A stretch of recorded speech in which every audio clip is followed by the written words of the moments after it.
আব্বু, আম্মু, তোমরা ভাবলে কি করে আমাকে মিথ্যে কথা বলে গ্রামে নিয়ে এসে ওর মতো একটা আনস্মার্ট খ্যাতের সাথে বিয়ে দিবে, আর আমি ওকে বিনা সংকোচে স্বামী হিসেবে মেনে নিব? সেটা এই আনিকা চৌধুরী বেঁচে থাকতে কখনো হবে না। একটা কথা কান খুলে শুনে রাখো, আমি ওকে কখনো আমার স্বামী হিসেবে মেনে নিব না। আগে জানলে তো আমি এখানে আসতামই না তোমাদের সাথে। আনিশা উপরে কথাটা বাড়ির ভর্তি লোকের সামনে বলে সোজা রুমে চলে যায়। আর এদিকে পুরো বাড়ির সবার মাথায় যেন আকাশ ভেঙে পড়ে। কেন নাকি বিশ্বাস করতে পারছে না এমনটা হবে। এদিকে অয়নের কথা আর কি বলবো, বেচারা তো বারান্দায় একটা খুঁটির সাথে হেলান দিয়ে দাঁড়িয়ে আছে।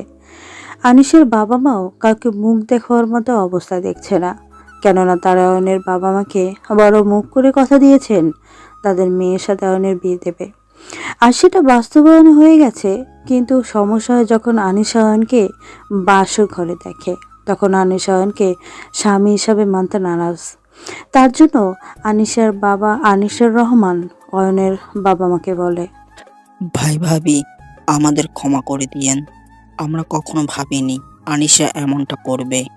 আমি ভেবেছিলাম বিয়ে হয়ে গেলে সব ঠিক হয়ে যাবে, কিন্তু সমস্যা যে আরো বাড়বে সেটা বুঝতে পারিনি। না ভাই, এটা যে আমাদের কপালের সাথে লেখা ছিল। আর আনিসা মাকেই বা কি বলবো, সব দোষ তো আমার ছেলেরই। আমার কি কোনো কিছু কম আছে? তবুও থাকবে গ্রামের আর 8-10টা কৃষকের ছেলের মতো হয়ে। একমাত্র আদরের ছেলে বলে কিছু বলতেও পারি না। না ভাবি, অয়নকে দোষ দিয়ে আর কি হবে? সবটাই আমাদের কপালে ছিল। কত আশা ছিল আমরা চিরজীবন ব্যয় হয়ে থাকব, কিন্তু সেই আশাটা পূরণ হয়েও ভেঙে যাবার পথে। না ভাই, এমনটা কখনোই হবে না। একদিন দেখবেন আনিসা মামুনি ঠিকই আমার এই খ্যাত ছেলেকেই স্বামী হিসেবে পেয়ে গর্বিত মনে করবে। আপনার কথাই যেন সত্যি হয়। আমিও চাই না আনিশা আর অয়নের কোনো প্রকার দূরত্ব বাড়ুক। বাবা অয়ন, তুমি কি চাও বলো তো? আঙ্কেল, আমি হলাম গিয়ে ছোট মানুষ, আমি তো এত কিছু বুঝি না। তবে আপনারা আমার গার্ডিয়ান হিসেবে যেটা ভালো মন করবেন আমি সেটাই মেনে নেব। সাব্বাস, তোমার কথা শুনে অনেক ভালো লাগলো। তা বাবা অয়ন, এবার নিজেকে একটু পরিবর্তন করলেও তো পারো। দেখছো না তোমার এই ভাবে থাকার জন্য আজকে আমার মেয়ে এমন করতেছে। আঙ্কেল, আমি যেমনটা ছিলাম ঠিক তেমনই থাকতে চাই। আর আমি খুব ভালো করে বিশ্বাস করি এই আমাকেই একদিন আনিশা নিজের থেকেও বেশি ভালোবাসবে। তোমার কথাই যেন সত্যি হয়। এইভাবে ওদের মাঝে আরো অনেক কথা হয়। এদিকে আনিশা রুমে এসে শাড়ি পাল্টা একটা প্যান্ট ও টি শার্ট পরে জানালার ধারে বসে আছে। এমন সময় অয়ন কফির মগ হাতে নিয়ে রুমে এসে আনিশাকে বলে, আনিশা, এ দেখো, আমি তোমার জন্য নিজের হাতে কফি বানিয়ে এনেছি। আমি আর কিচ্ছু পারি না, বা না পারি, এই একটা কাজ খুব ভালোই করতে পারি। অয়ন কথাটা শেষ করতে না করতেই আনিশা বসা থেকে উঠে অয়নের গালে ঠাস ঠাস করে 2টা থাপ্পড় লাগিয়ে দেয়, যেটা দেখে অয়ন অবাক হয়ে তাকিয়ে আছে। তোর সাহস কি করে হয় আমাকে নাম ধরে ডেকে কথা বলার? আর তুই ভাবলি কি করে আমি ওই নোংরা হাতে বানানো কফি খাবো? হ্যাঁ, দেখ, তোর শরীর থেকে কি গন্ধটাই না বের হচ্ছে। কি বলো এইসব? আমি প্রতিদিন নাম্বার 1 লাইফ বয় সাবান দিয়ে পুরো শরীর ঘষে ঘষে গোসল করি, আর তুমি বলছো আমার শরীর থেকে গন্ধ বের হচ্ছে? শালা খ্যাতের বাচ্চা খ্যাত, তুই আমার সামনে থেকে যা। তোকে দেখলেই এখন আমার খুব করতে ইচ্ছে করছে। দেখো, তুমি মানো আর না মানো, আমি কিন্তু তোমার বিয়ে করা স্বামী। আর পৃথিবীর সকল কিছু মিথ্যে হলেও তোমার আর আমার যে বিয়ে হয়েছে পবিত্র কোরআন মাজিদকে সাক্ষী রেখে কালেমা পড়ে, সেটা মিথ্যে হবে না। সেটা মিথ্যে না, তবে আমি তোকে স্বামী হিসেবে মানি না, সেটাও মিথ্যে হবে না, বুঝলি? তোর বাপ মা, আমার বাপ মা মিলে আমাকে ফাঁসিয়ে তোর সাথে বিয়ে দিয়েছে। হই, তোর কোনো যোগ্যতা আছে আমার স্বামী হওয়ার? তুই মাসে কত টাকা কামাস শুনি? এই তো তেমন খুব বেশি না, তবে কখনো কখনো 5, আবার সুযোগ পেলে 10ও হয়ে যায়। সেটা আমার কাজের উপরে নির্ভর করে। সামান্য 5 থেকে 10 হাজার টাকা ইনকাম করে এসেছিস আমার স্বামী হতে? আরে হই খ্যাত, তোর থেকে তো আমার বাড়ির দারোয়ানের মাসিক মাসিক ইনকামটাও বেশি। তুই জানিস আমার দিনে হাত খরচ যায় কত টাকা? এই জন্য লোকে বলে মেয়েরা বোঝে কম চিল্লায় বেশি। তুমি পুরো কথা না শুনেই এমন কি করে বলছো? হাজারের পরিবর্তে অন্য কিছু তো থাকতে পারে। আর তোমার মাসে খরচ কত হয় সেটা জেনে আমি কি করব? আমার শ্বশুর আব্বা টাকা দেবে, তুমি খরচ করবে, এতে হিসাবের কি হলো? তুই সর আমার চোখের সামনে থেকে। বিয়ে করে বউকে খাওয়াতে পারবে না? হ্যাঁ, ইচ্ছে বড় লোকের মেয়েকে বিয়ে করতে। দেখো এখন রাত অনেক হয়েছে, আর বাড়ির সবাই আমাকে তোমার রুমে থাকতে বলেছে। এখন আমি যদি বাইরে যাই তাহলে সবাই কি ভাবে? তাই আজকে আমি তোমার সাথেই থাকবো। অয়ন কথা শেষ না করতেই আনিশা আবার অয়নের গালে বসিয়ে দেয় একটা কষে থাপ্পড়। বেচারা অয়ন নতুন বউয়ের এমন কথায় কথায় মিষ্টি প্রেমের রোমান্টিক থাপ্পড় খেয়ে ব্যাকা হয়ে হাসি খুশি মুখটা মলিন করে বলে, দেখো তুমি আমাকে এভাবে কথায় কথায় মারতে পারো না। তোমার থাপ্পড়ের আঘাতে আমার সবগুলো দাঁতের অবস্থা এখন নাজেহাল। আল্লাহ জানে আমি শ্বশুর বাড়িতে গিয়ে আমার শাশুড়ি মায়ের হাতে রান্না করা মাংসের হাড় চিবিয়ে খেতে পারবো কিনা। তোর চিবিয়ে খেতে হবে না, তার আগেই আমি তোকে কাঁচা চিবিয়ে খেয়ে ফেলবো যদি এখন আমার সামনে থেকে না যাস তো। দেখো আনিসা, আমি এখন বাইরে গেলে সবাই খারাপ বলবে, আর আমি চাই না আমার সদ্য বিয়ে করা এত কিউট বউটাকে কেউ খারাপ বলুক। তার চেয়ে বরং আমি খাটের এক পাশে আর অন্য পাশে তুমি থাকো। তবে সমস্যা নেই, তুমি আমাদের দুজনের মাঝখানে ইন্ডিয়া বাংলাদেশের বর্ডার মানে তোমার সতীন কোলবালিশকে দিয়ে রাখো। আমার ভাবতেও অবাক লাগে, তুই এতগুলো থাপ্পড় খাওয়ার পরেও কিভাবে আমার সাথে একই বিছানায় ঘুমানো স্বপ্ন দেখিস। এখন মনে হচ্ছে কি জানিস, তোর চরিত্রে কোনো সমস্যা আছে। না বউ পাখি, এটা ভুল কথা। কেননা এই অয়নের চরিত্র একদম ফুলের মতো পবিত্র। তুমি খোঁজ নিয়ে দেখো, এই অয়ন হাজারো সুন্দরী মেয়ের ক্রাশ, রাতের ঘুম হারাম করা রাজকুমার। আমি আজও কোনো মেয়ের সাথে রিলেশন করিনি, শুধুমাত্র আমার বিয়ে করা বউকে প্রাণ ভরে ভালোবাসবো বলে। তোর মতো এমন একটা খ্যাত, তাও আবার হাজারো মেয়ের ক্রাশ। খুব হাসি পাচ্ছে রে, তোর জন্য হাজারো মেয়ের রাতের ঘুম হয় না? কই, আমি তো তোকে দেখে ফিদা হলাম না একটি বারের জন্য। অয়ন আনিশার হাসিমাখা মুখটা দেখতেই যেন ব্যস্ত। অয়নের মনে হচ্ছে এভাবে সারাক্ষণ আনিশার হাসিমাখা মুখের দিকে চেয়ে সময় পার করতে। আসলে বউ হয়েছে কি, আমার নেটওয়ার্ক তো 5G আর তোমার নেটওয়ার্ক হলো 4G। তাহলে প্রেমের সম্পর্কে চ্যাট লিস্ট কানেক্ট হতে একটু সময় তো লাগবেই। বাবা, তুই দেখতে খ্যাত হলেও কথা তো ঠিকই বলিস, খুব যুক্তি সহকারে। যাই হোক, তুই আমার সম্মানের কথা যখন এত ভেবেছিস, তখন তোর কথা তো আমাকেও একটু চিন্তা করতে হবে। তাই আমি চিন্তা ভাবনা করে দেখলাম তোকে এখানে থাকতে দিব। তবে চান্দু, তুই আমার সাথে বিছানায় নয়, ওই যে সুন্দর পরিপাটি করা সোফাটা দেখছিস, ওইখানে ঘুমাবি। কি বলছো? আমার এত সুন্দর 5 ফুট বাই 7 ফুট খাটে কিউট বউকে একা রেখে আমি কিনা সোফায় ঘুমাবো? এটা কোনোভাবেই সম্ভব হবে না। তুই ঘুমালে ঘুমা, না ঘুমালে বাহিরে গিয়ে মশার সাথে যুদ্ধ কর যা। আর আগে এই আনিকা চৌধুরীর স্বামী হওয়ার যোগ্যতাটা অর্জন কর, তারপরে তোকে আমার কাছে ঘুরতে হবে না। আমি তোকে ডেকে এনে আমার সাজানো পরিচর্যা করা বাগানে সাজিয়ে রাখা ফুলের মধু খাওয়াবো। তার আগে ফুলের কাঁটা ধরতে চাইলেও আমি তোর হাত কেটে কুকুরকে দিয়ে খাওয়াবো। বাবা, বউ আমার তো দেখছি হেভি ডেঞ্জারাস। সোফায় ঘুমাবো তো কি হয়েছে, এক ঘরে তো ঘুমানোর অনুমতি দিয়েছে, ধীরে ধীরে কাছে শোয়ার অনুমতিও দেবে।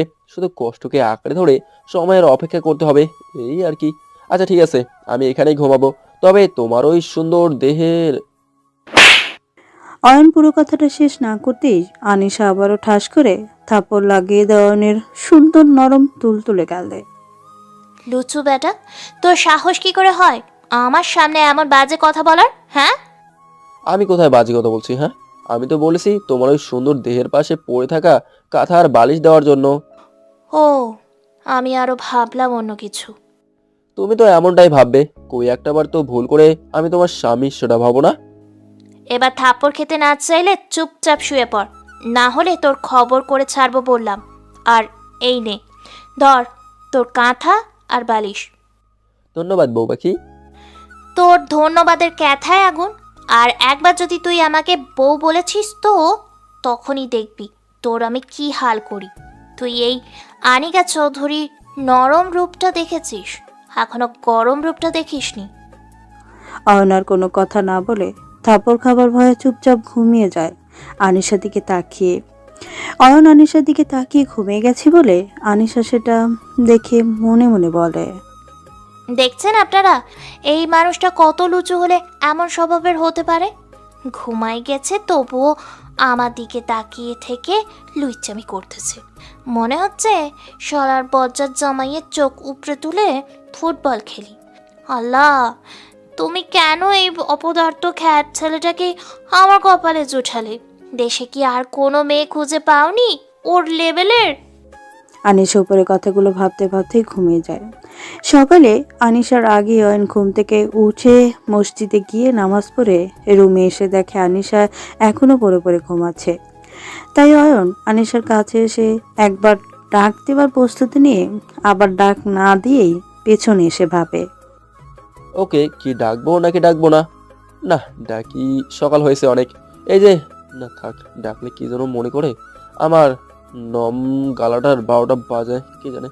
ইস, বউ আমার কত সুন্দর করে ঘুমাচ্ছে। ওর এই নিষ্পাপ চেহারার দিকে তাকিয়ে কে বলবে এই প্রোডাক্ট এত রাগ আর অহংকারে ভরা। এবার একটু ডেকেই দেই। ওই আনিশা, আনিশা, ঘুম থেকে ওঠো, চোখ মেলে দেখো কত বেলা হয়ে গেছে। চারিদিকে পাখিরা কিচিরমিচির গান গাইছে। সূর্য মামার আদর পেয়ে এতক্ষণে দুর্বা ঘাস উফ জমে থাকা শিশির কণাও শুকিয়ে গেছে। অয়ন আনিশাকে ডেকে জানালার উপর থেকে কাপড়ের পর্দাটা সরিয়ে দিতেই বাইরের সূর্য রশ্মি আনিশার মুখের উপরে পড়তে আনিশার ঘুম ভেঙে যায়। সাথে সাথেই ঘুম থেকে উঠে চিল্লাচিল্লি শুরু করে দেয় অয়নের সাথে। ওই, তুই কি দেখছিস না আমি ঘুমাচ্ছি? আর আমি দুপুরের আগে কোনোভাবেই ঘুম থেকে উঠি না। তুই আমার এত স্বাদের ঘুমটাকে গলা টিপে হত্যা করেছিস। তোকে যে কি করবো রে, আল্লাহ জানে। আনিশা বিছানা থেকে নেমে অয়নের শার্ট চেপে ধরে উপরে কথাটা পড়ে। এদিকে আনিশা এতটাই জোরে চেপে ধরেছে যে অয়ন কাশতে শুরু করে, যেটা দেখে আনিশা একটু হলেও ভয় পেয়ে অয়নের শার্টের কলার ছেড়ে দেয়। উম উম, এভাবে কেউ ধরে? আর একটু হলেই তো আমি পটল তুলতে গেছিলাম। আমার দিকে বাড়ির পাশের বাঁশঝাড়ের পাশে পড়ে থাকা খালি জায়গা হাতছানি দিয়ে ডাকছিল। আর একটু হলেই তার ডাকে সাড়া দিতেই হতো। সারা না দিয়ে আবার চলে আসলি কেন? এমনিতেই তোর ওই চেহারা দেখলে আমার বমি বমি আর চলে আসে। কি বলো, একদিন হলো না আমাদের বিয়ে হয়েছে, আর তোমার আজকেই বমি বমি ভাব আসে? ঘটনা কিন্তু সুবিধার লাগছে না। দেখ অয়নের বাচ্চা, একদম বাজে কথা বলবি না। এখন কিন্তু আমি তোকে সত্যি সত্যি গলা টিপে মেরে ফেলবো। ওই, তোর কাছে কি আমাকে ওই ধরনের মেয়ে মনে হয় নাকি রে? মোটেও না, আমার বউ কি আর তেমন হতে পারে নাকি? আমার বউ তো পুরাই সতী সাবিত্রী। আচ্ছা হয়েছে, এখন উঠে ফ্রেশ হয়ে নাও। খাবার না খেলে তো আর আমার সাথে ইচ্ছা মতো ঝগড়া করতে পারবে না। তাই সকালে নাস্তা করে ঝগড়া করাই লাইগা শরীরের স্ট্যামিনা বাড়িয়ে নাও। অয়ন কথাটা বলেই রুম থেকে বাইরে চলে যায়। আর এদিকে আনিশা তো রাগে গজগজ করতে থাকে। এই বুঝি অয়নকে হাতের কাছে পেলেই কাঁচা চিবিয়ে খাবে। শালা হনুমানের নাতি, সাহস কত বড় আমাকে বলে কি না নাস্তা করে ওর সাথে ঝগড়া করার জন্য, শরীরের জোর বাড়াতে। তোরে একবার হাতের কাছে পেয়ে নেই, তখন দেখাবো মে ক্যা চিজ হো। এদিকে অয়ন রুম থেকে দৌড়ে বাইরে আসতেই দেখে নিজের সবাই ওদিকে হা করে তাকিয়ে আছে। ও তো সেটা মাথায় না নিয়ে অয়ন নিচে চলে আসে। কিরে অয়ন, তোর আবার কি হলো যে এভাবে দৌড়ে রুম থেকে বের হয়ে আসলি? মনে হচ্ছে কোনো ষাঁড় তাড়া করেছে। যার ঘরের বউ ষাঁড়ের মতো তাড়া করে, তাকে আবার আস্ত ষাঁড় তাড়া করার সাহস কোথা থেকে পাবে? আরে মা, কি বলো এইসব? আমাকে কেন ও ষাঁড় তাড়া করতে যাবে? কোন দুঃখে? হ্যাঁ, আমি তো এমনিতেই এভাবে নাস্তা করার জন্য আসলাম। না, আমার তো সেটা মনে হলো না, তাই বললাম। আসলে তোকে নিয়ে আর পারলাম না। কবে যে আল্লাহ তোকে মানুষ করবে সে নিজেই জানে। আয় খেতে আয়। আর আনিশা মামুনি কই? আমি তো ঘুম থেকে ডেকে তুলে এখানে আসলাম। এখন আসবে কি না আসবে সেটা তো আর আমি বলতে পারবো না। অয়ন, কি বলো এইসব? আনিশা তোমার বিয়ে করা বউ, তাহলে কি করবে না করবে সেটা কি দেখা বা জানার তোমার দরকার না?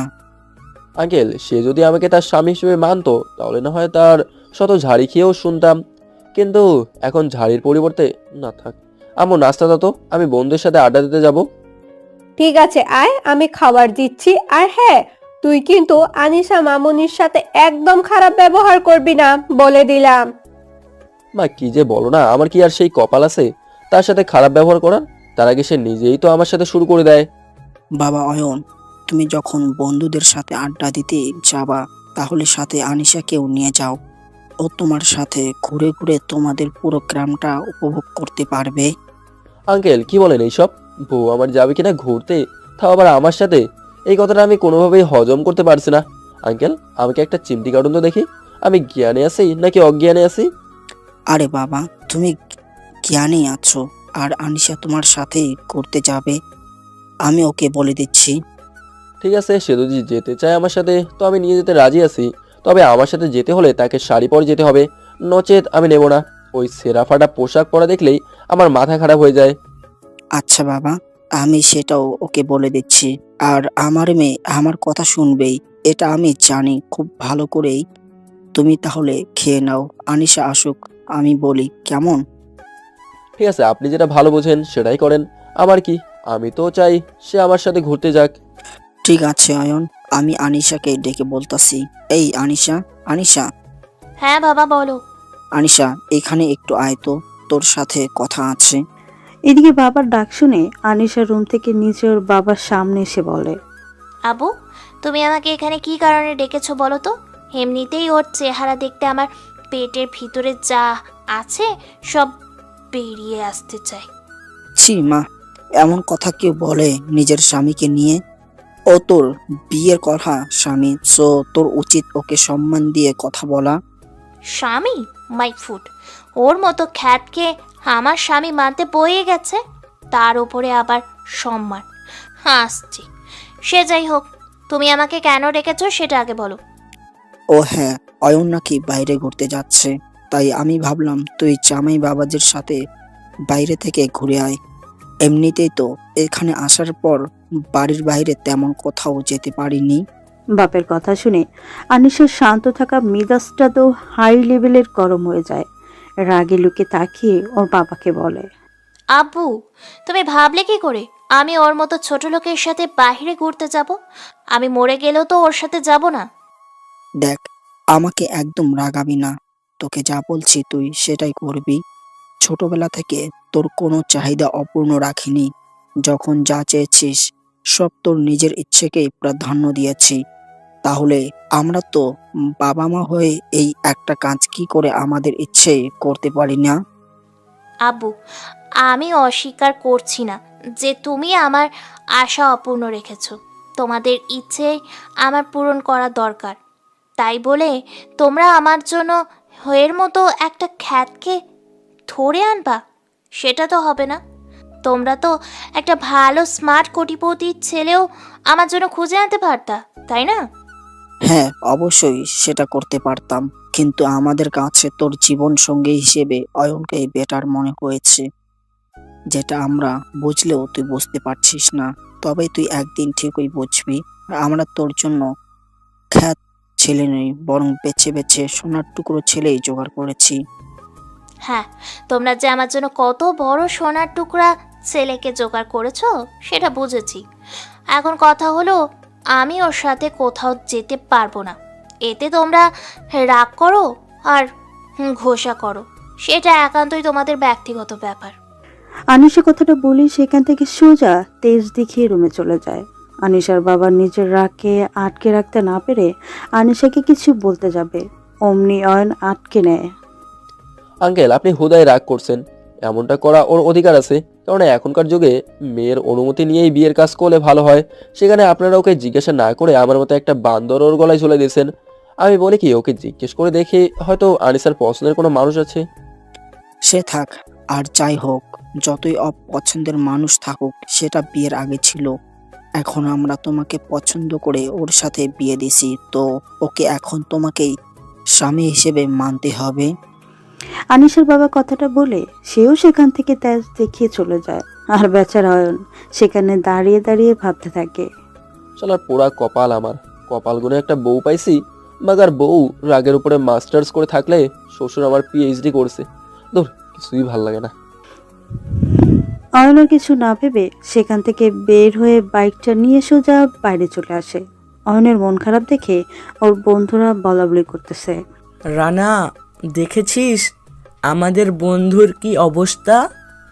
সবাই বলে নতুন নতুন বিয়ে করলে নাকি জামাই বাড়ির বাইরে তো দূর কি বাত, বউকে রেখে ঘরের বাইরে আসতে চাই না।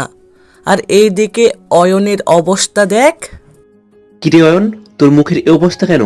শহরে ভাবি বুঝি মিষ্টি খাইতে দেয়নি? দেখ, তোদের কারণে কিন্তু আমার এই অবস্থা। এখন কিন্তু তোদের কথায় আমার মেজাজ হাই হচ্ছে, মনে হচ্ছে তোদের ওই গাছের সাথে লটকে ধোলাই করি। অয়ন, বুঝলাম না তো, আমাদের জন্য তোর এই অবস্থা কেন? আর কি হয়েছে খুলে বলতো একটু। তারপর অয়ন ওদের সবটাই খুলে বলে। ওরা সবাইও জানে যে অয়নরা এত ধনী হবার পরে অয়ন ওদের মতো গরিব বন্ধুদের সাথে সবসময় থাকতে বেশি পছন্দ করে। আরে এটা কোনো ব্যাপার হলো? এক সময় দেখবি সবকিছু ঠিক হয়ে যাবে। দূর, আমার কত আশা ছিল বউয়ের হাতে হাত রেখে একসাথে পথ চলবো, সেটা আর এই জীবনে মনে হয় পূরণ হবে না। আরে দূর, কি সব বলিস? তোর সম্পর্কে তো কেউ জানে না। যদি জানতো তাহলে কেউ তোর সাথে এমন করতো না। যেই ভাবি তোর সাথে এমন করতেছে না, সে তোকে মাথায় তুলে নাচতো। মন খারাপ করিস না দোস্ত, গুড টাইম তোরা ভি আয়েগা। এভাবেই কথা বলতে বলতে অনেকটা সময় পার হয়ে যায়। পরে সবার থেকে বিদায় নিয়ে অয়ন ওর একটা কাজ করে আনিশার জন্য কিছু আইসক্রিম সহ আরও অনেক কিছু নিয়ে আসে। এই সব কিছু নিয়ে অয়ন যেই না সিঁড়ি দিয়ে উপরে উঠতে যাবে, ঠিক তখনই ওর চাচাতো বোন অনিকা বলে ওঠে, বড় মা, দেখো, মানুষ বিয়ে করলে যে সবাইকে ভুলে যায় সেটা তোমার ছেলেকে দেখেই বোঝা যাচ্ছে। অনিকার কথা শুনে অয়ন উপরে না উঠেই আনিকার কাছে এসে আনিকার কান টেনে দেয়। আসলে আনিকা ওর নানির বাড়িতে ছিল, সেখান থেকে আজকে ফিরে এসেছে, যেটা অয়ন জানে না। তবে অয়ন আনিকাকে খুব ভালোবাসে। ওই ফাজিল, আমি তোদের ভুলে গেছি তাই না? তুই যে নানু বাড়ি থেকে এসেছিস সেটা কি আমি জানি না নাকি? তুই তো ফোন করে বলিস নাই। এ ন্যাকা ষষ্ঠী, আমি বলতে যাব কেন?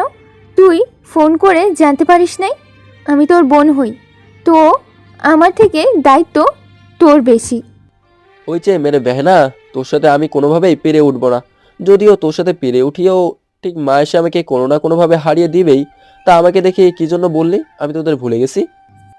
এই যে ভাবিকে পেয়ে সব জিনিস ভাবির জন্যই শুধু এনেছিস, আমাদের কথা ভুলে? এখন তো বোনের কথা মনে থাকবে না, সব তো বউয়ের জন্যই করবি। দেখ, একদম খোটা মেরে কথা বলবি না। আমি জানতাম না যে বাড়িতে পেতনিটা ফিরে এসেছে, তাহলে বউয়ের জন্য যা এনেছি সেটা পেতনির জন্য নিয়ে আসতাম। অয়নের বুকে পেতনি সরে অনিকা রেগে তো সেই ফায়ার হয়ে যায়। রাগে গজগজ করতে করতে অয়নকে দৌড়ানি দেয়। অয়ন সোজা ওর মায়ের পেছনে এসে লুকায়। বড় মা, ওকে ছেড়ে দাও। তোমার পচা ছেলের সাহস কত বড়, আমাকে পেতনি বলে।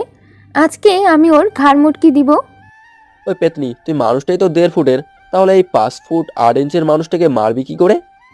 তুই শুধু বড় মার পিছন থেকে বেরিয়ে দেখ, কিভাবে মারি সেটা দেখবি। আমার সাথে পাঙ্গা নিলে কি হয় সেটা বোঝাবো। এই তোরা থামবি?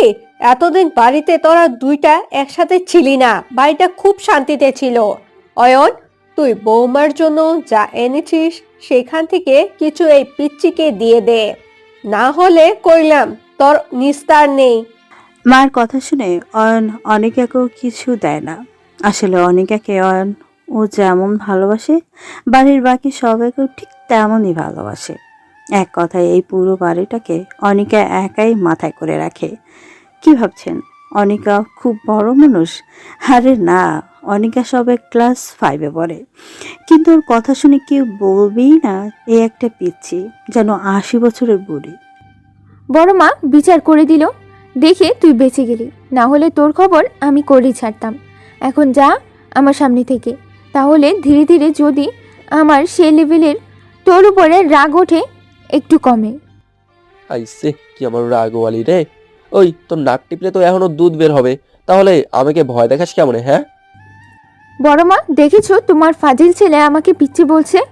আমি যে এখন ক্লাস 5-এ পড়ি সেটা ভুলে গেছে। এই তোরা থামবি? আর অয়ন, তুই এখান থেকে যা তো। তোদের এই ঝগড়া এখন আমার একদম ভালো লাগছে না। এমনিতেই তোর বউ সেই কখন থেকে তোর শ্বশুরের ওপর অভিমান করে না খেয়ে বসে আছে। কি বলছো আনিশা? এখন পর্যন্ত না খেয়ে আছে আর তুমি সেই কথাটা আমাকে এখন বলছো? আচ্ছা তুমি চিন্তা করো না, আমি দেখছি। অয়ন কথাটা বলি সেখান থেকে রুমে চলে আসতে যাবে। এদিকে উপরে দাঁড়িয়ে দাঁড়িয়ে আনিশা অয়নদের এমন হাসিতে ভরা দুষ্টুমি দেখছিল আর হাসছিল। অয়নকে দেখেই রুমে চলে যায়, যেটা অয়ন খেয়াল করেনি। অয়ন রুমে গিয়ে দেখে আনিশা গাল ফুলিয়ে বিছানায় বসে বসে মোবাইলের স্ক্রিনের দিকে তাকিয়ে কিছু একটা করছিল। এই যে আমার ময়না পাখি, এভাবে বাবার সাথে রাগ করে না খেয়ে থাকলে কিন্তু নিজেরই ক্ষতি, অন্যের কিন্তু কিছুই হবে না। ওই, আমার কি হবে না হবে সেটা কি আমি তোকে বলতে বলেছি নাকি? যা আমার চোখের সামনে থেকে। আমার যা ভালো মনে হবে সেটাই করুক, সেটা তুই বলার কে? আচ্ছা বাবা, তোমার যেটা করতে মন চায় তুমি সেটাই করিও। তার আগে এইগুলা খেয়ে মাথাটাকে ঠান্ডা করে শরীরের শক্তি আনো, কেমন? অয়নের কথা শুনে আনিশা যেন নিজের অজান্তেই ফিক করে হেসে দেয়। আর অয়ন আনিশার মুখের দিকে তাকিয়ে মুগ্ধ নয়নে সেই মুক্ত ধরা হাসি দেখছে। ওই গাধা, তুই কখনো দেখেছিস পেট পুড়ে খেয়ে না খেয়ে থাকার অভিনয় করা যায়? আমি বাবার উপরে অভিমান করেছি, আমি কিছুই খাবো না তো খাবোই না। ও তাই তো। আচ্ছা ঠিক আছে, আমি তাহলে এত সুন্দর সুন্দর আইসক্রিম আর ক্যাডবেরিগুলা আনিকাকে দিয়ে আসি, কেমন? অয়ন কথাটা বলার সাথে সাথেই দরজার ওপাশ থেকে অনিকা বলে ওঠে, যেটা শুনে আনিশা তো সেই খেপে যায়। আর খেপবেই না কেন, কারণ আনিশা সব থেকে পছন্দের হলো এই চকলেট আইসক্রিম আর ক্যাডবেরি চকলেট। ভাইয়া তুই বরং ভাবির জন্য না ওই সবগুলো আমাকেই দে। ভাবি তো আর খাবে না, তুই শুধু শুধু নষ্ট করে কি করবি? এমনিতেই অপচয়কারীকে আল্লাহ একদম পছন্দ করেন না। ও হ্যাঁ, এনে তুই নিয়ে যা। অয়নের হাত থেকে যেই না অনিকা প্যাকেটটা নিতে যাবে অমনি আনিশা খপ করে অয়নের হাত থেকে ছোঁ মেরে প্যাকেটটা নিয়ে নেয়। ওই, তুমি আমার জন্য আনা এগুলো নিবে কেন? তোমাকে তো তোমার ভাই দিয়েছে। আরও যদি দরকার হয় আমাকে বলবে, আমি তোমাকে দিব, কিন্তু তুমি এখান থেকে একদম নিবে না। ভাবি, ভাই এত করে বলার পরেও যখন নিচ্ছ না, তখন আমার মনে হলো এসব আমাকেই নিতে হবে। না, তোমাকে নিতে হবে না। প্রয়োজন হলে আমি এইসব ফেলে রেখে পচাবো, তবুও কাউকে দিব না। তুমি এখন যাও তো পিচ্ছি। আনিশার কথা শুনে অনিকা চলে যায়, কেন অনিকা খুব ভালো করেই জানে আনিশার রাগটা কত ভয়ঙ্কর, যদিও এখন সুন্দর করে বুঝিয়ে বলেছে। আনিশা প্যাকেটটা টেবিলের উপরে রেখে বিছানায় শুয়ে পড়ে।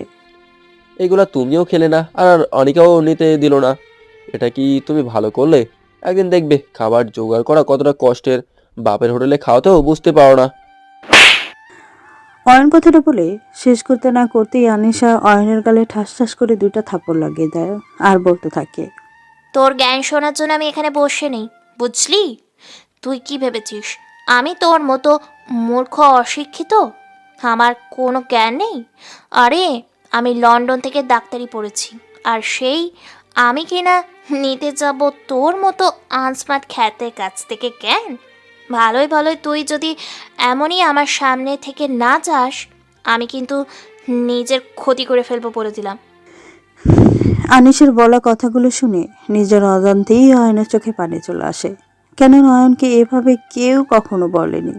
আর অয়ন কখনো চায়ও না আনিশা ওর জন্য নিজের কোনো ক্ষতি করে বসুক। আচ্ছা ঠিক আছে, তুমি থাকো, আমি যাচ্ছি। আর যদি ভালো লাগে তো ওইগুলো খেয়ে নিও, অন্তত খাবারের বরদোয়া থেকে তো বেঁচে যাবে। অয়ন কথাটা বলেই সেখান থেকে বাইরে চলে যায়। এদিকে বাইরে দাঁড়িয়ে অয়নের মা সব কথা শুনে নিজে অয়নের আগে চোখের পানি মুছে সেখান থেকে চলে যায়। এদিকে সবাই চলে যাবার পরে আনিশার চোখ জোড়া যেন বারবার টেবিলে রাখা সেই প্যাকেটটার উপরেই গিয়ে পড়ছে।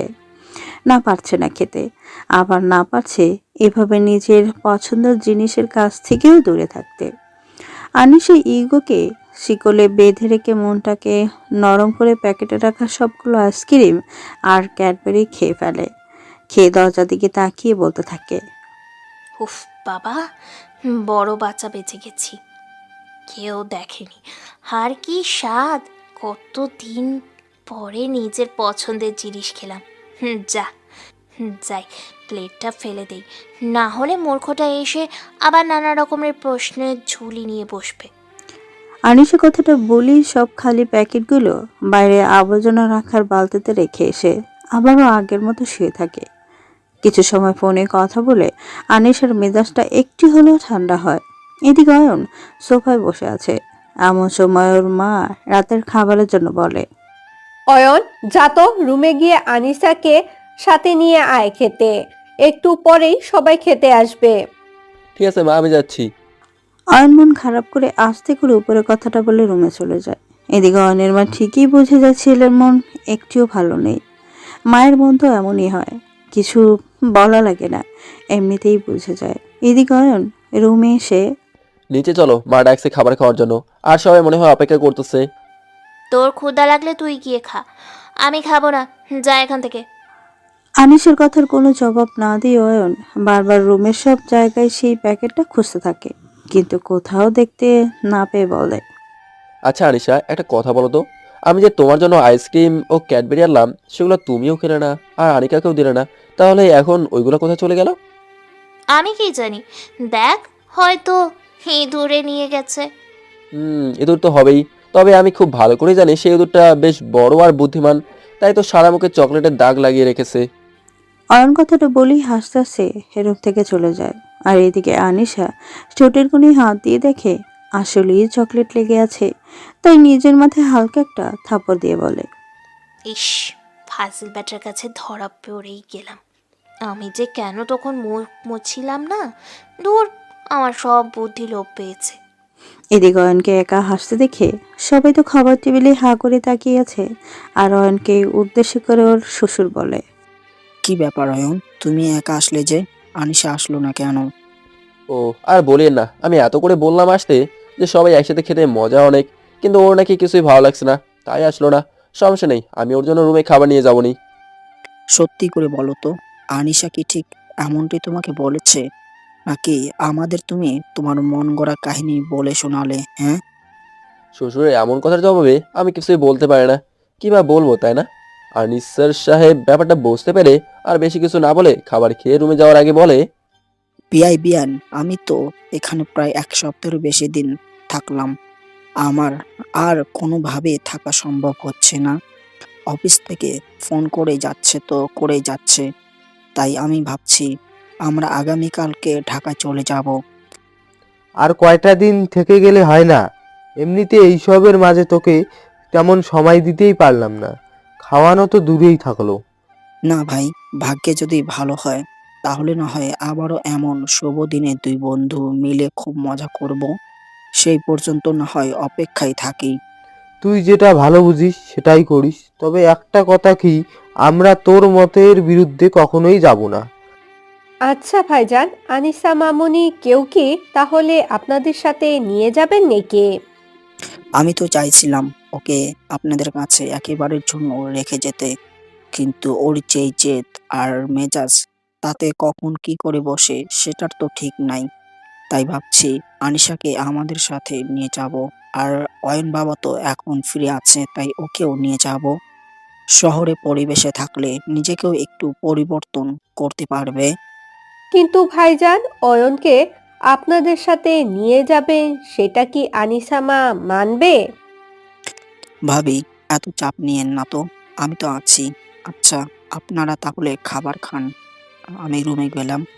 আর অয়ন, তুমি তোমার সবকিছু গুছিয়ে নিয়ে আমরা কালকে সকালে রওনা হব।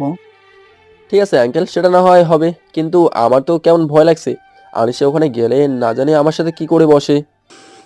অয়নের কথা শুনে ওর শ্বশুর অয়নের পিঠে হাত দিয়ে বলে, কিছু হবে না। আর আমি খুব ভালো করে জানি একদিন না একদিন তুমি আমার মেয়েকে সঠিক পথে ফিরিয়ে আনবেই। ঠিক আছে, আপনাদের দোয়া ও ভালোবাসা থাকলে আমি এই কাজটাও করতে পারবো। এইভাবে আরো কিছু কথা বলে অয়নের শ্বশুর আনিসুর রহমান চলে যায়।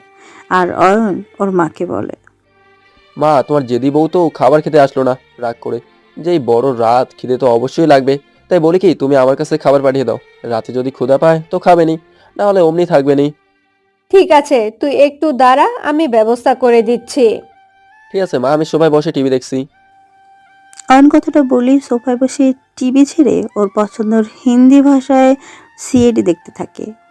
কিছু সময় পর ওর মা এসে খাবার দিলে অয়ন রুমে নিয়ে এসে টেবিলে রেখে আনিশাকে বলে, আনিশা, তুমি তো কিছুই খাওনি, তাই মা তোমার জন্য খাবার পাঠিয়ে দিচ্ছে, খেয়ে নাও, এমনিতেই শীতের রাত, পরে কিন্তু সেই ক্ষুধা লাগবে।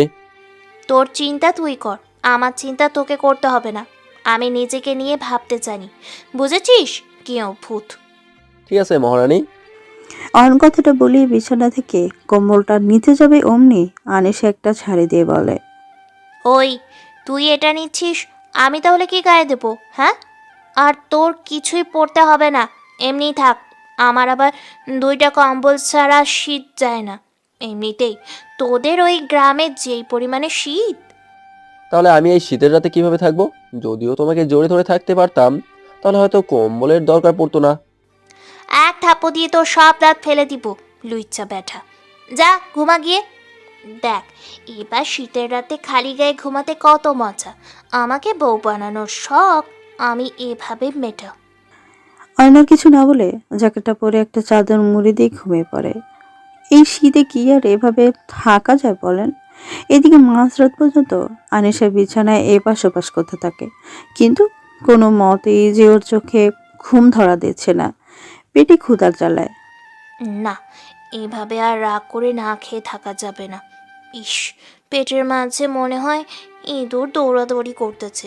দেখি, ওই যদি ঘুমিয়ে থাকে তাহলে খাবার খেয়ে নি। আনিশা বিছানা থেকে উঠে অয়নের চোখের উপরে হাত নাড়িয়ে দেখে অয়ন বিভোর ঘুমে আচ্ছন্ন।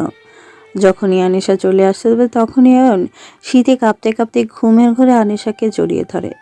আনিশাও অয়নের উপরে পড়ে যায়। অনেক কষ্টে আনিশা নিজেকে অয়নের বাহুডোর থেকে ছাড়িয়ে অয়নের গালে থাপ্পড় মারতে গিয়েও কি একটা ভেবে হাত ফিরিয়ে নিয়ে ঠোঁটের কোণে একটা মুচকি হাসি এনে খাবার খেতে বসে। সব খাবার খেয়ে যেই না শুতে যাবে দেখে শীতে অয়ন কাঁপতেছে। তাই আনিশা একটি কম্বল অয়নের শরীরে দিয়ে নিজেও ঘুমিয়ে পড়ে। সকালে আনিশার আগে অয়নের ঘুম ভাঙে।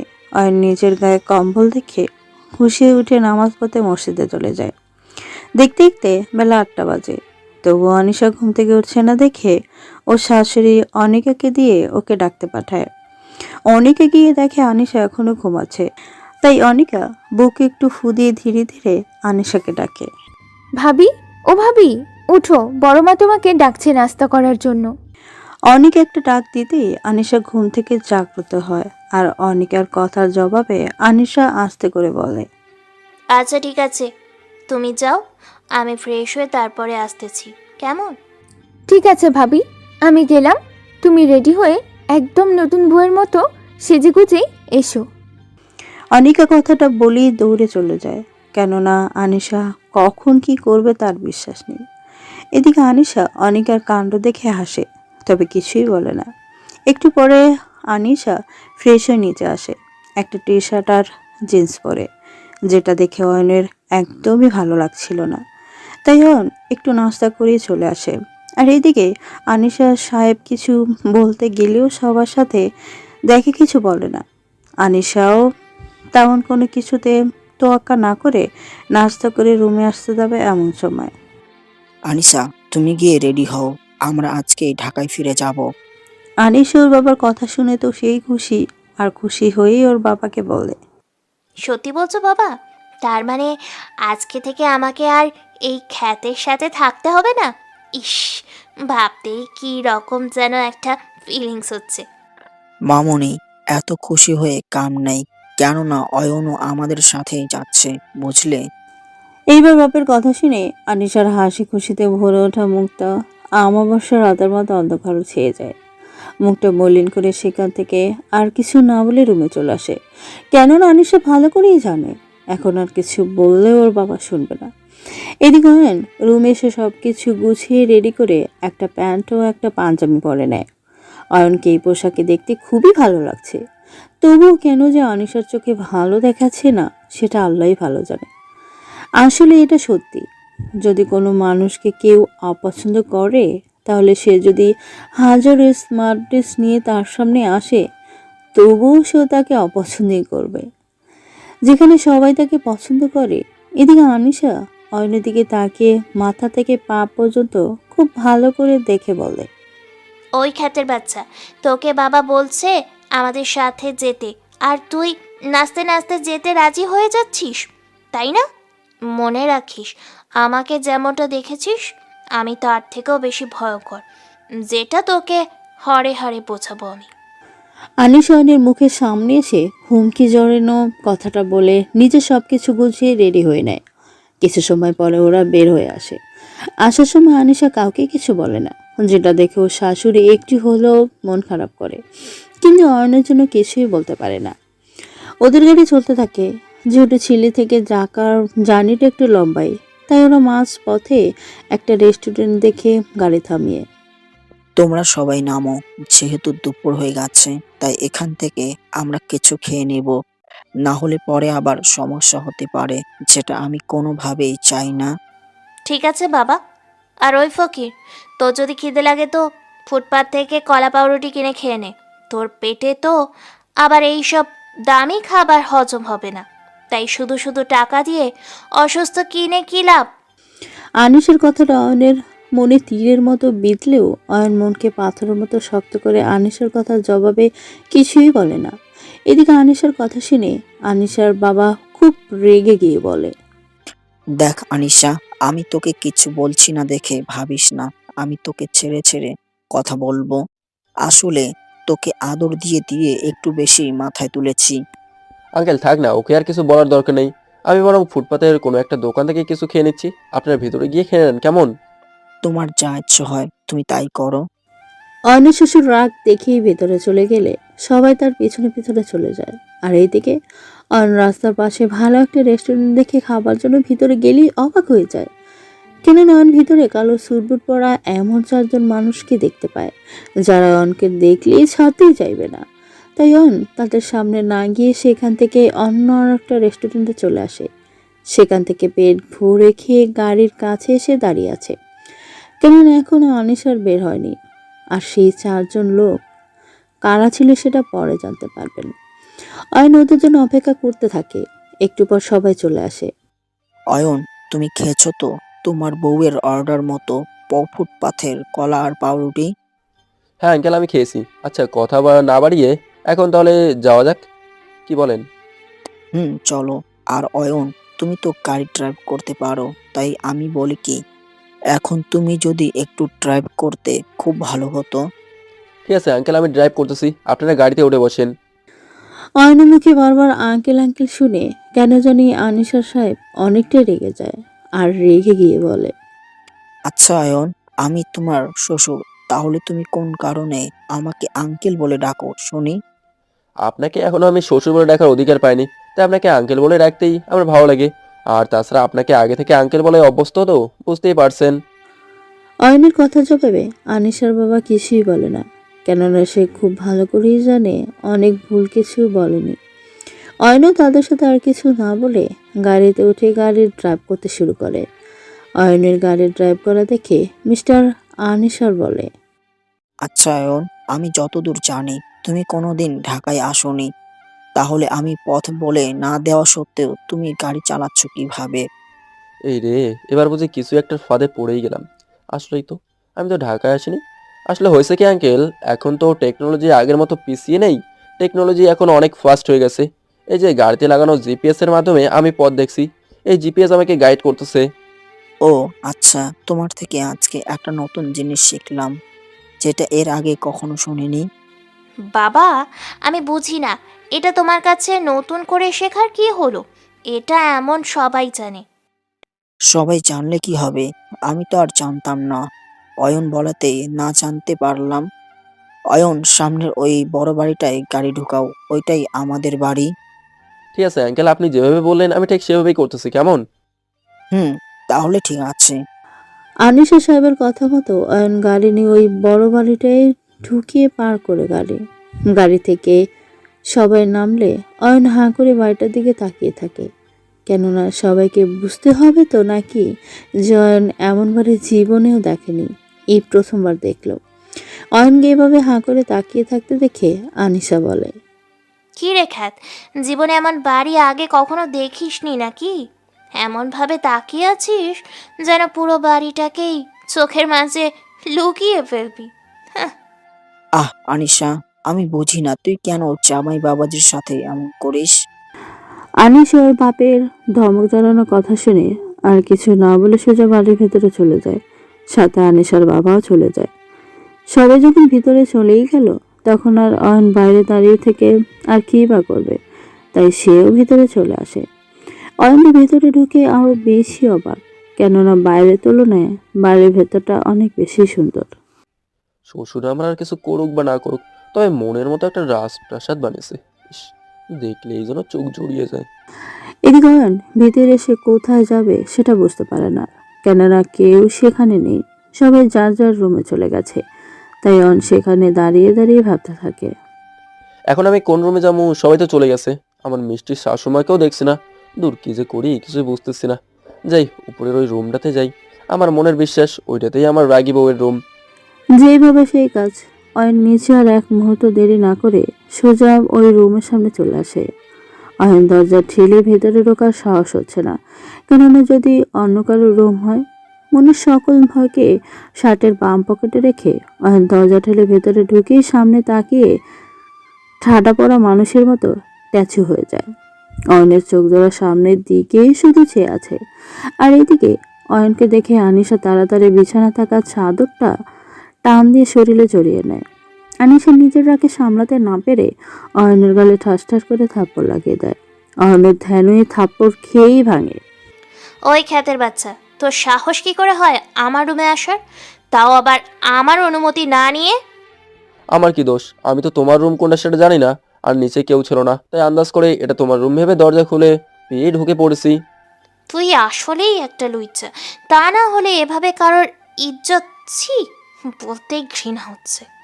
এ, কাপড় চেঞ্জ করতে যে দরজা বন্ধ করে নেওয়াটা বেশি জরুরি সেটা মনে থাকে না? আর আইসে আমাকে লুচ্চা বলতে। এবার তো পোশাকটা পরে নিন, আর কত সিনেমা দেখাবেন। এবার তো নিজের উপর থেকে কন্ট্রোল হারিয়ে যাবে। অয়নের কথা শুনে আনিশা দৌড়ে ওয়াশরুমে গিয়ে কাপড় পরে আবার অয়নের সামনে এসে অয়নের পাঞ্জাবির গলা ধরে। ওই, তুই কিছু দেখিস নাই তো? সত্যি করে বল। না, আমি সত্যি কিছু দেখিনি, শুধু যেটা দেখার ছিল সেটাই দেখেছি। তবে বউ, নাভের নিচের তিলটা কিন্তু হেভি। অয়ন কথাটা বলে বাইরে চলে আসে। আর এদিকে অয়ন কিছুই দেখেনি শুনে আনিশা তো সেই খুশি, কিন্তু আনিশার হাসি মাখা মুখটা নিমিষেই কালো হয়ে যায়। অয়নের শেষের বলা কথাটা বোঝে। ওই হনুমান যে কইলো আমার কিছু দেখেনি, তাহলে আমার নাভির নিচে যে তিল আছে সেটাও জানলো কিভাবে? উফ, আয়নের বাচ্চা, তোকে শুধু আগে পেয়ে নেই, তারপর দেখ তোর আমি কি করি।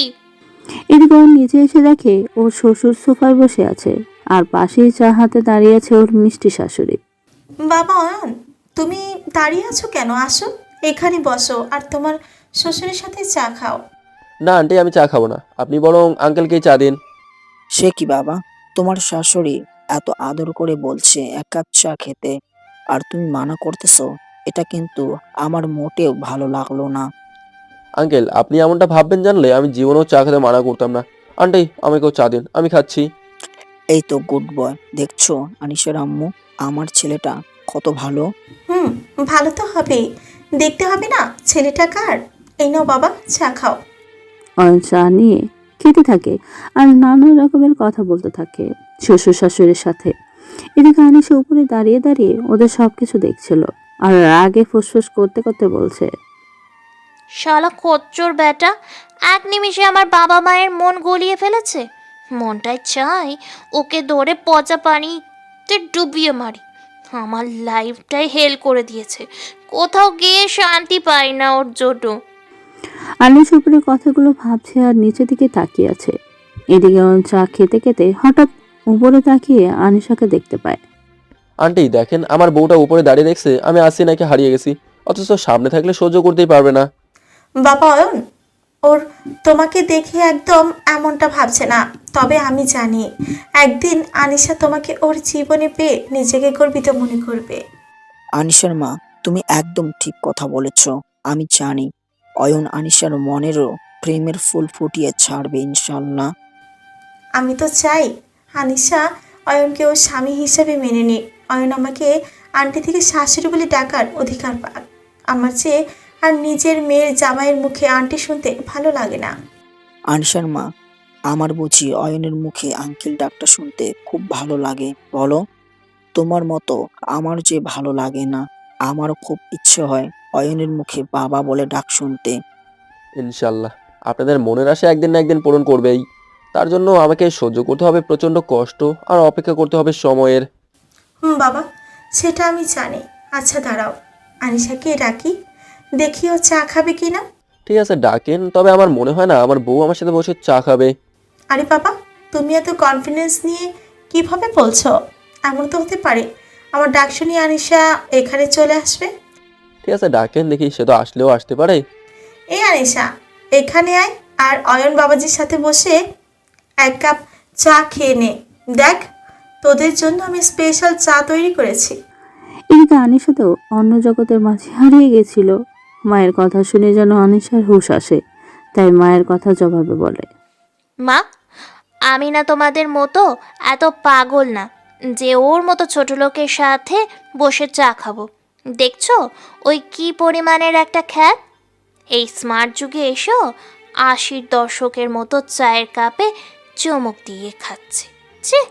আনিশা, তোর সাহস কিন্তু দিন দিন বৃদ্ধি পাচ্ছে। নিজে জামাইয়ের সাথে কেউ এইভাবে কথা বলে? হ্যাঁ, মা, তোমার রুচি থাকলে যাও গিয়ে ওর সাথে বসে চায়ের কাপে মুখ ডুবিয়ে চা খাও। যত সব খ্যাতের দল একটা। কেন যে আমি এখানে আসতে গেলাম, ধুর, ভাল লাগে না। আনিশা উপরে কথাটা বলেই হনহন করে সেখান থেকে আবারও রুমে চলে যায়।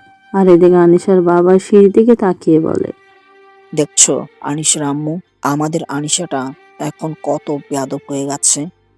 এখন আমাদের মুখে মুখে কথা বলে। সব হয়েছে তোমার জন্য। তুমি তো লাই দিয়ে মাথায় তুলেছ, এখন তো এমন আচরণ সহ্য করতেই হবে।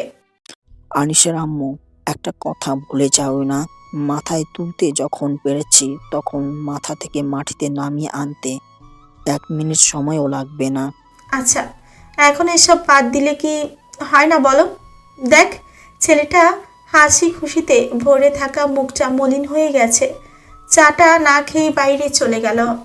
অয়নের বুকের ভিতর যে কষ্টের বাতাস বইছে সেটা আমি আর তুমি বুঝে কি হবে বলো? তোমার মেয়ে তো আর বোঝে না। আচ্ছা, আনিশাকে একটা নজরে রেখে দেখো তো ও কারো সাথে মনের লেনদেন করেছে কিনা। তুমি যখন বলছো তখন এইটুকু তো করতেই হবে। তবে এখনকার আধুনিক যুগের মেয়ে সেহেতু মনের আদান প্রদান হওয়াটা স্বাভাবিক। অয়নের শাশুড়ি কথাটা বলেই সেখান থেকে চলে যায়। আর অয়ন তো আরো আগে চলে গেছে। বিকেল আনিশা বাইরে ঘুরতে যায় ওর বয়ফ্রেন্ড অনিকের সাথে। আচ্ছা জানো, তোমাকে কে বলেছে অয়ন নাকি ফয়নের মতো একটা খ্যাতকে বিয়ে করে আসতে? আমি কি বন্যার জলে ভেসে গেছি নাকি বলো? আরে বাবু, আমি কি ওর মতো ফকিরকে নিজের ইচ্ছেতে বিয়ে করেছি নাকি? বাবা মা আমাকে বাবা মা আমাকে বাবা মা আমাকে ফাঁকি দিয়ে গ্রামে নিয়ে গিয়ে ওই খ্যাতের সাথে আমাকে বিয়ে দিয়েছে। তোমাকে রেখে আমি ওর সংসার করব? এটা তুমি ভাবলে কি করে? হ্যাঁ, একটা কথা কান খুলে শুনে রাখো, এই আনিকা আগেও তোমার ছিল আর ভবিষ্যতেও তোমারই হবে। এটাই 99% সত্য। ইয়া, এটা আবার কেমন কথা? সবাই বলে 100% আর তুমি বলছো 99%। আরে বধূ, কিছুই বোঝে না রে। আরে গাধা, আমাকে তো 1% ওই আয়নের সাথে থাকতে হচ্ছে।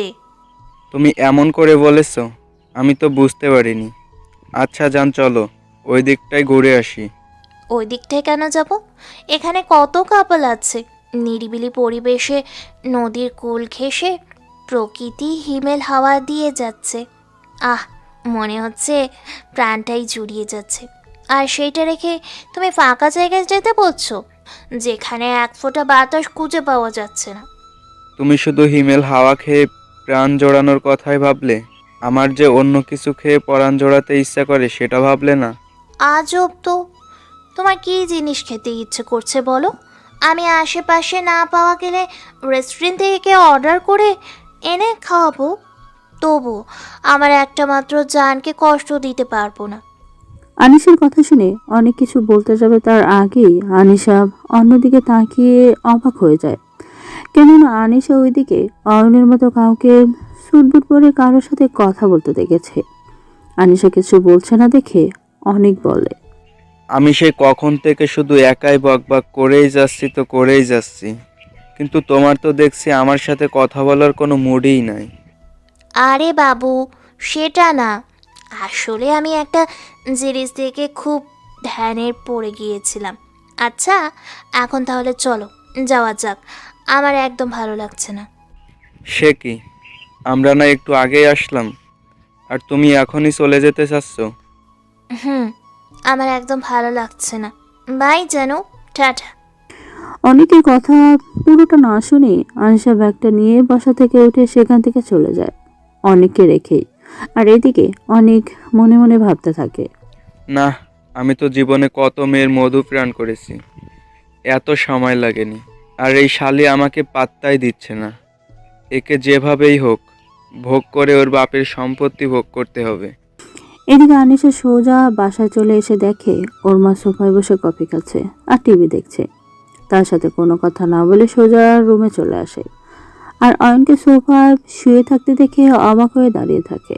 তারপরে একটু স্থির হয়ে অয়নকে জিজ্ঞেস করে, ওই খ্যাত, তুই তো বাইরে ছিলি, তাহলে এত সকালে আবার বাসায় কিভাবে আসলি শুনি? আনিসের কথা শুনে তো অনেকটাই অবাক হয়ে যায় আর মনে মনে ভাবতে থাকে, আমি যে বাইরে গেছিলাম সেটাও জানলো কিভাবে? নাকি আমার বউয়ের সাথে জিন ভূত আছে? দেখি চেষ্টা করে এই কথা থেকে পার পাওয়া যায় নাকি। তুমি এসব কি বলছো? হ্যাঁ, আমি বাইরে কখন গেলাম? দেখ, একদম ঢপবাজি করবি না। আমি তোকে শুটবুট পরে 2টা কোটিপতি মানুষের সাথে কথা বলতে দেখেছি ওই জায়গায়। এই রে, বউ দেখছি সবটাই খুব ভালো করে লক্ষ্য করছে। আরে তুমি এসব কি বলছো? আমি তোমার বাড়িতেই তো এই প্রথম আসলাম, তাহলে ওই জায়গা চিনবো কি করে? আর তাছাড়া আমার মতো খ্যাতের কাছে ওসব দামি শুটফুট কি করে থাকবে? সেটাও তো কথা, তোর মতো ফকিনের কাছে আবার দামি জিনিস কিভাবে আসবে, এটা তো একটিবারের জন্য ভেবে দেখিনি। ধুর, শুধু শুধুই এইসব নিয়ে ভেবে সময়টা নষ্ট করলাম। আনিসা কথাটা বলেই ওয়াশরুমে চলে যায়। আর এদিকে ওয়াইন ওয়াশরুমের দিকে তাকিয়ে হাসতে হাসতে বলে, ইয়াহু, আমি তাহলে আমার বউকে বোকা বানাতে পেরেছি। বউরানী, এই মূর্খ অয়নকে ধরা এত সহজ না, বুঝেছো? এই অয়ন ভূতের থেকেও বেশি রং বদলাতে পারে। অয়নের এমন কর্মকাণ্ডের মাঝে আনিশা ওয়াশরুম থেকে বেরিয়ে আসে আর অয়নের এমন অবস্থা দেখে বলে, কিরে, তুই কি আবার পাগল টাগল হয়ে গেলি নাকি? যেইভাবে হাসতেছোস দেখে তো মনে হচ্ছে তুই একদম পাগল হয়ে গেছিস। আরে দূর, কি যে বলো না, আমি কেন পাগল হতে যাব? আমি পাগল হলে তো লোকে তোমাকে পাগলের বউ বলবে, এটা তো শুনতে ভালো লাগবে না, তাই না? অয়ন কথাটা শেষ করতে দেরি, কিন্তু আনিশার নরম হাতটা অয়নের গালে পড়তে দেরি করে নেয়। অয়ন গালে হাত দিয়ে হাঁ করে দাঁড়িয়ে আছে আর এইদিকে আনিশা বলে, গেছিস, তোকে কতবার বলেছি আমাকে বউ বলবি না। আমি তোকে জামাই হিসেবে মানি না, আমার বয়ফ্রেন্ড আছে, তোকে ডিভোর্স দিয়ে আমি ওকেই বিয়ে করব। আনিশার কথাটা শুনে অয়ন আরো অবাক হয়ে তাকিয়ে থাকে, কেননা আনিশাকে ডিভোর্স দেওয়ার কথা বলবে সেটা ভাবেও নিও। আনিশা অনিকের কলার সাথে ফোনটা নিয়ে অন্যদিকে চলে যায় আর এদিকে অয়ন ট্যাচের মতো সেখানেই দাঁড়িয়ে আছে।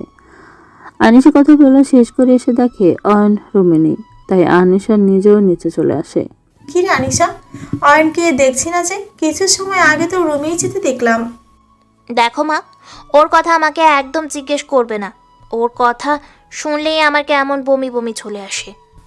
দেখ মা, এভাবে বলো না, ও তো তোর বিয়ে করা স্বামী। আর তাছাড়া অয়ন মূর্খ হতে পারে, কিন্তু অয়ন ছেলে হিসেবে খুবই ভালো। দেখিস, তোকে খুব ভালোবাসবে। ওর ভালোবাসার ক্যাথায় আগুন। তোমাদের যদি ওর এতই পছন্দ হয়ে থাকে তাহলে তোমাদের আরেকটা মেয়েকে ওর সাথে বিয়ে দাও। আমি অনেককে ছাড়া কাউকে স্বামী হিসেবে মানব না। আনিশা, এবার কিন্তু কষে থাপ্পড় দিব। ওই আমার আরেকটা মেয়ে কোথা থেকে আসবে? হ্যাঁ, আর কোথাকার কোন অনেক, যাকে নিয়ে তুই এত ভাবিস? অনেক অনেক বড় লোক, আর আয়নের থেকে অনেক স্মার্ট আর শিক্ষিতও বটে। তুই যদি এটা আগে বলতি তাহলে তো আমরা অয়নের সাথে তোর বিয়ে দিয়ে অয়নের জীবনটা এভাবে নষ্ট করতাম না। বলবো কি করে? হ্যাঁ, তোমরা কি আমাকে সেটা বলার মতো কোনো সুযোগ দিয়েছো? তোমরা তো আমাকে ফাঁকি দিয়ে গ্রামে নিয়ে গিয়ে ওর সাথে বিয়ে দিয়েছো। দেখ মা, অতীতকে ভুলে এখন ভবিষ্যৎ নিয়ে ভাব। তুই অয়নকে আপন করে নিয়ে সুখের একটা সংসার সাজা, দেখবি তোদের সংসারে সুখের কোনো কমতি থাকবে না। এই শরীরে এক বিন্দু রক্ত থাকতে আমি ওর সংসার কোনো দিন করবো না, তো করবো না। তোমরা যদি ওর সাথে আমার ডিভোর্সের ব্যবস্থা না করো তো আমি নিজে ব্যবস্থা করব। মনে রেখো, আমি আর ছোট খুকি নই। আনিসার এমন কথা শুনে আনিসার মা আনিসার গলায় থাপ্পড় দিতে নিলেই অয়ন এসে আটকে দেয় আর বলে, আন্টি প্লিজ এমনটা বলবেন না। ওর এখন ভালো মন্দ বোঝার ক্ষমতা হয়েছে। ও এখন আর সেই ছোট্ট খুকি নেই, বুঝেছেন? হ্যাঁ বাবা, আমি তো ভুলেই গেছি। ও এখন আর আমাদের সেই ছোট্ট খুকি নেই। ও এখন অনেক বড় হয়ে গেছে। মারে, যেই আমরা তোকে কোলে পিঠে করে 20টা বছর বুকে আগলে রেখে মানুষ করলাম, আজ আমাদের কথা ভুলে গেলি 20 দিনের পরিচয় একটা ছেলেকে পেয়ে? কেননা ওই 20 দিনের পরিচয়ে সেই ছেলেটার সাথেই আমাকে সারা জীবন কাটানোর স্বপ্ন সাজাতে হবে। দেখ মা, এমনটা করিস না, তাহলে জীবনে অনেক দামি জিনিস হারিয়ে ফেলবি। মা প্লিজ আমাকে বোঝাতে আইসো না, আমার যথেষ্ট বোঝার ক্ষমতা আছে। আনিসা কথাটা বলেই সেখান থেকে যেতে নেবে অমনি অয়ন বলে, আনিশা দেখো, তুমি আমাকে ডিভোর্স দিয়ে অনেককে বিয়ে করবে, আমি একটুও বাধা দেবো না। তবে আমাদের বিয়ের তো এখনো 1 মাস হয়নি, তাই কোনো ডিভোর্সের আবেদন করা যাবে না। তুমি এই মূর্খটাকে 6 মাস সহ্য করে তারপরে না হয় ডিভোর্স দিয়ে তোমার পছন্দের মানুষকে বিয়ে করে সুখের সংসার সাজিয়ে নিও, কেমন? 6 মাস পরে তুই আমাকে ডিভোর্স দিবি তো? যদি দিস তাহলে আমি অনিকের সাথে কথা বলে তোর কথা রাখবো। আনিসার কথা শুনে অয়ন শাশুড়ির মুখের দিকে তাকিয়ে দীর্ঘশ্বাস ছেড়ে বলে, তখন যদি তুমি আমার সাথে থাকতে না চাও তো আমি তোমাকে ডিভোর্স দেবো। ওকে ঠিক আছে, যা, আমি তোর কথায় রাজি হলাম। পরে কিন্তু আবার পাল্টি নিস না, বলে দিলাম। আমার আবার পাল্টিবাজ মানুষ একদম পছন্দ না। কি যে বলো না। তবে একটা কথা রাখতে হবে, আমি তোমাকে এই কয় মাস বউ বলে ডাকবো, তুমি রাগ করতে পারবে না। আমি এখন তোর বউ, যদিও আমি মানি না এই সম্পর্কটা। তবে তুই যখন আমার মনের ইচ্ছেটা পূরণ করবি তখন তোর মনের এইটুকু ইচ্ছেকে পূরণ করাটাও আমার দায়িত্বের মধ্যেই পড়ে। যা, তুই আমাকে বউ বলে ডাকিস, তবে কোনো প্রকার অ্যাডভান্টেজ নেওয়ার কিন্তু চলবে না। আরে বউ, আমি যদি এই অ্যাডভান্টেজ নিতাম তাহলে এখন পর্যন্ত তুমি সেই ভার্জিনিটি ধরে রাখতে পারতে না। একটা কথা শুনে রাখো, এই অয়ন তোমার অনুমতি ছাড়া, শরীর তো দূরের কথা, কখনো তোমার হাত স্পর্শও করে দেখবে না, পাক্কা? অয়ন কথাটা বলেই সেখান থেকে সোজা চলে যায়। আর এদিকে আনিসা তো খুশিতে সেই বাকবাকুম। কোনো কিছু না করেই অয়নকে ডিভোর্স দিতে রাজি হয়েছে দেখে। আনিশা, তুই যেটা করছিস সেটা কিন্তু মোটেও আমি ভালো লাগছে না। ছেলেটা কত ভালো দেখেছিস, একই ঘরে থাকা সত্ত্বেও কোনো দিন তোর দিকে কোন নজরে ফিরেও তাকায়নি। মারে, আমি বলি কি, সময় থাকতে বুঝতে চেষ্টা কর। স্বর্ণ ধরতে গিয়ে নিজের ব্যাগ থেকে হীরের টুকরোটা হারিয়ে ফেলে দিস না।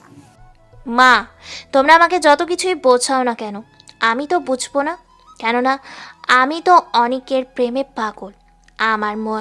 আমার মাথায় সব সময় অনিকের জন্যই চিন্তায় আসে, তোমাদের ওই অয়নের জন্য আসে না। এখন তোমরাই বলো, আমি কি করে নিজের মনের বিরুদ্ধে গিয়ে কাজ করি?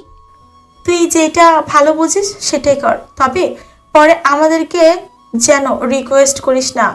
মা তুমি কি পাগল হয়? মা তুমি কি পাগল হলে নাকি? যেই আমি ওকে ডিভোর্স দিয়ে অনিককে বিয়ে করার জন্য মরিয়া হয়ে গেছি, আর সেখানে তুমি বলছো আমি ওকে আবার আপন করে পেতে চাইবো? মেয়ের কথা জবাবে মিসেস আরোহী বেগম আর কিছু না বলে সেখান থেকে চলে যায়। এদিকে অয়ন বারান্দায় দাঁড়িয়ে চোখে জল মুছতেছিল। এমন সময় ফোনে ওর বাবার কল আসে। অয়ন তাড়াতাড়ি নিজেকে স্বাভাবিক করে কলটা রিসিভ করে। আসসালামু আলাইকুম আব্বু, কেমন আছো? ওয়ালাইকুম আসসালাম। হ্যাঁ বাবা, আমি খুব ভালো আছি, আর বাড়ির সবাইও খুব ভালো আছে। তা বাবা, তুই কেমন আছিস? বাপের কথা শুনে অয়ন আকাশের দিকে তাকিয়ে দীর্ঘশ্বাস ছেড়ে বলে, আলহামদুলিল্লাহ, তোমাদের দোয়া ও আল্লাহর অশেষ মেহেরবানিতে আমি খুব ভালোই আছি। অয়নের কথাটা ফোনের পাশে দাঁড়িয়ে অয়নের মা শুনে ফেলে। আর অয়নের বাবা হাত থেকে ফোনটা নিয়ে বলে, বাবারে, কেন চোখের জল মুছে বুকের মাঝে পাহাড় সমান কষ্টকে লুকিয়ে রেখে মিশাই বলছিস ভালো আছিস? হ্যাঁ, এটা মায়ের চোখে 1000 মাইল দূর থেকেও সন্তানের সকল খবর জানতে পারে। মায়ের কথা শুনে অয়ন আর নিজের কান্নাকে ধরে রাখতে পারে না, হাও মাও করে কান্না করতে থাকে। এদিকে অয়নের সব কথাগুলো রুমে দাঁড়িয়ে শুনতে থাকে আনিশা। মা কি করব বলো, তোমার এই মূর্খ আনস্মার্ট ছেলেকে যে তোমার বৌমা পছন্দ করে না, সে যে আমার সাথে থাকতে চায় না। মা, ও মা, বলতে পারো আমার ভালোবাসায় কি এমন কমতি আছে যেটা আমি বুঝতে পারি না? বাবারে, তোর ভালোবাসার কোনো কমতি নাই, তবে তোর সত্যিকারের ভালোবাসাটাকে আনিশা বুঝতে পারছে না। বাবা, দেখিস একদিন আনিশা তোকে ঠিকই স্বামী হিসাবে মেনে নিবে। মা, সেই দিনটা কবে আসবে জানো মা? আমার না খুব করে ইচ্ছে করে তোমার বৌমার সাথে খুনসুটি করি, আবেগ জড়ানো ভালোবাসার কথা বলি মন খুলে, কিন্তু পারি না মা। বাবা, এভাবে ভেঙে পড়লে তো চলবে না, তোকে বৌমার মন জয় করতেই হবে। আর আমি জানি তুই এটা পারবি। দোয়া করো মা, আমি যেন আমার পবিত্র ভালোবাসা দিয়ে তোমার বৌমার মনটাকে জয় করে তোমার কাছে নিয়ে আসতে পারি। আমাদের দোয়া তোর সাথে সব সময় ছায়া হয়ে আছে বাবা। আচ্ছা বাবা, ভালো থাক, আর ফোন দিয়ে কথা বলিস কেমন? ঠিক আছে মা, তোমরা ভালো থেকো।